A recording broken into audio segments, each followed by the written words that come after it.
Hey everybody, Adam here with Hometown Acres. Welcome back. So in our last video, we started to talk about getting back into firewood season. I know it's, the end of July, it's muggy and hot out, but today it's actually not too bad. It's only like 75 degrees. It is very humid, so it's going to be a little difficult to work in. But I said that I had a couple trees marked that we want to take down. We have a couple that are already down. So we're going to head back in the woods today, get the chainsaw fired up, and we're going to try a new way to get firewood out of the woods, see if it's any more efficient than the way we've been doing it. We're going to take the Polaris Ranger back and try to cut our firewood into firewood poles, 8, 10, 12 feet long, whatever we can manage. And then once we get a sufficient number of firewood poles out to the main trail, we're going to bring the tractor up with the pallet forks and try to load them all up and see how many we can get out at one time and see if it works any better than blocking it up out in the woods and bringing it back in the Polaris Ranger bed. So stay tuned, we're going to head back to the woods.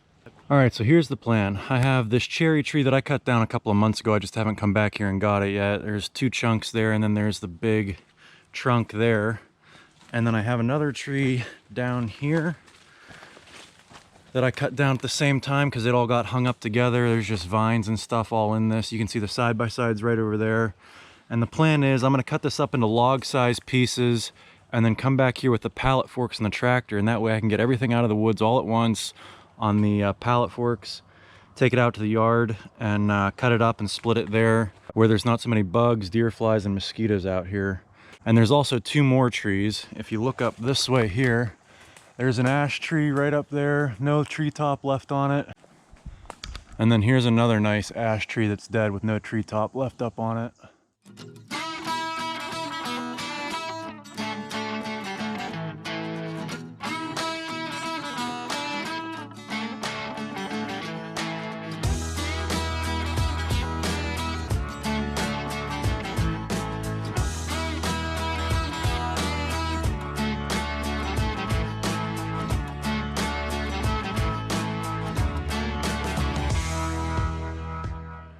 All right, so I don't think I have time to get those two standing dead ash trees tonight. We're running a little low on time. I have probably about an hour in getting that little trail cleared out there so that I could drag these out and getting all these drug out here. Got a nice little load, couple logs.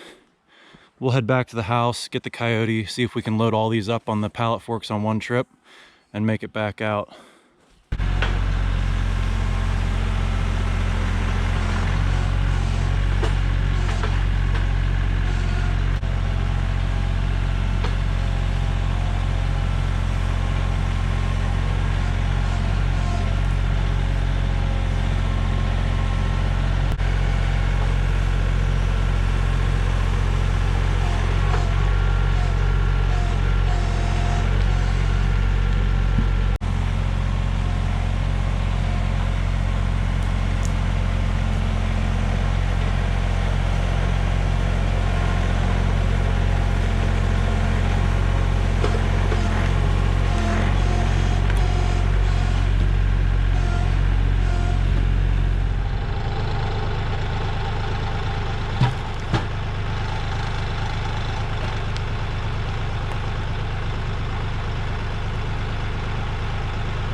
Well, definitely a little bit of manual work involved to get all those logs on there. It would have been a lot easier with a grapple, but I kind of wanted to test it out and just see how much wood this thing would actually haul.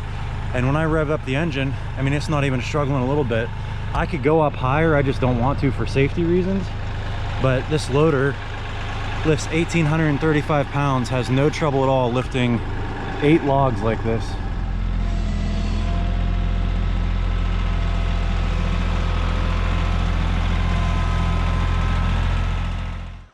All right, so now that we're out of the woods, here's a better look at these firewood poles. I tell you what, I definitely would not recommend carrying this many logs out at one time. There was definitely a couple spots back in the woods where I felt the back end coming up and I was going down a hill, or I'd get, cockeyed right or left. And yeah, I don't recommend doing this. I just wanted to do this as a test just to see if I could. But yeah, I probably won't be doing this many logs at one time again. If I was going to do this again, I probably would make 2 trips. Now for ballast on the back end, I do have these Kioti tires loaded with about 600 pounds of rim guard or beet juice, or whatever you want to call it. It's not the sodium chloride, it's the non-corrosive beet juice. And then I have my 5-foot brush hog on the back here, which weighs about 600 pounds as well. So I have about 1,200 pounds of ballast back here, and I tell you what, if I didn't have that, there was no way I was getting these logs out on one trip.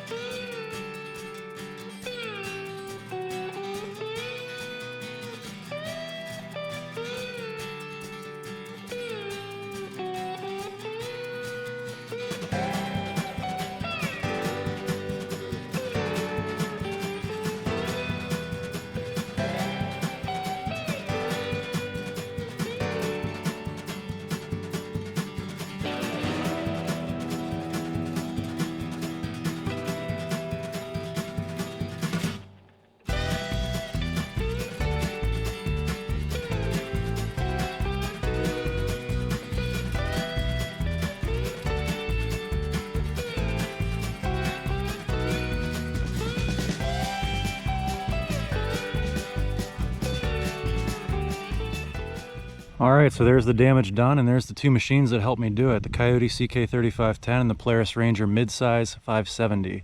Both great machines. I recommend both. If you're cutting firewood, they will make your life a million times easier, I guarantee it. But yeah, like I said at the beginning of this video, I was just kind of experimenting to see if this would save me any time or if it was any quicker or whatever than, just going out there with a chainsaw and the Polaris Ranger.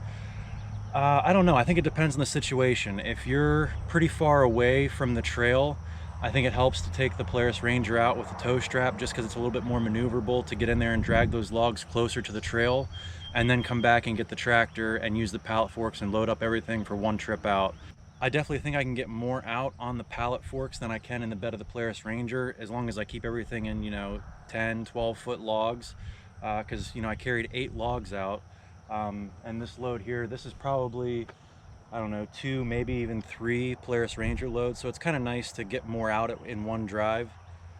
This right here is probably 1/3 of a cord. It probably took me an hour and a half, maybe 2 hours to get it cut and out of the woods and cut down here. And I'll probably have another maybe half hour to an hour in splitting this and stacking it. But I guess to answer my own question, yeah, I do think this was definitely faster, more efficient way to get firewood out than cutting it back in the woods and loading it up in the Polaris Ranger and hauling it out that way. But anyway, I think I'm starting to repeat myself, so I'm going to wrap this one up. If you enjoyed this video and you want to see some more of our content, please click that subscribe button, and thank you for watching.